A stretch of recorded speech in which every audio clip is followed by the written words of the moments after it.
Schooldays, a short story narrated and illustrated by artificial intelligence, but written by a human. It was Monday.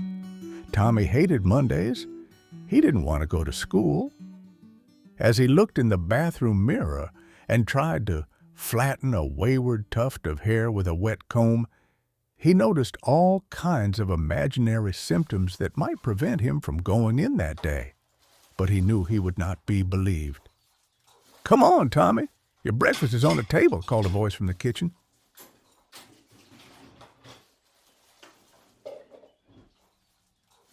Breakfast was a slow process, as if lethargic eating could in some way delay the start of a long, boring morning of mathematics.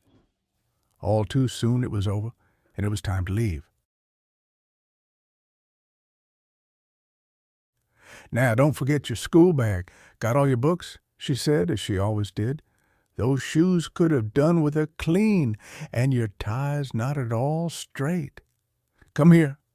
She adjusted his tie, and with a quick kiss on the cheek, she sent him out to face the day ahead. Tommy hated Mondays. He dragged his feet along and idly swung his school bag around as he dawdled toward the large red brick building, which filled his hours with boredom and sorrow.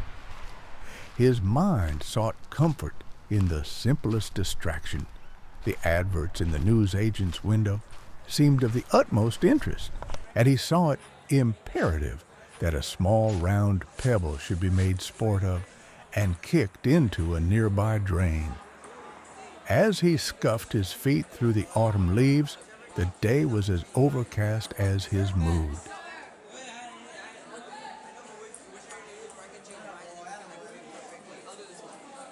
As he neared the school, the streets became more and more crowded with kids in the familiar blue and gray uniforms. "Oi, Tomo!" someone called from the other side of the road, and when he ignored the shout, a fir cone bounced off the wall next to him, but he pretended not to have noticed. In through the gates he went and slowly up the 13 steps. He counted them every morning, and into the main entrance.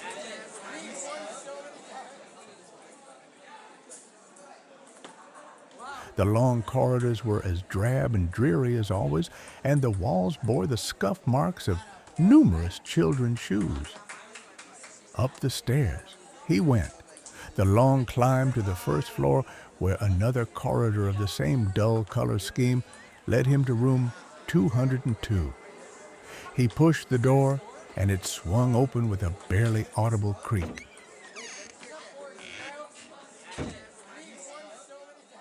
As he entered, several teenage faces turned to look at him. He felt like an unwelcome intruder in the group. He put his school bag down on the table near the door, opened it, and took out a book of grade 3 mathematics as more reluctant students filed in.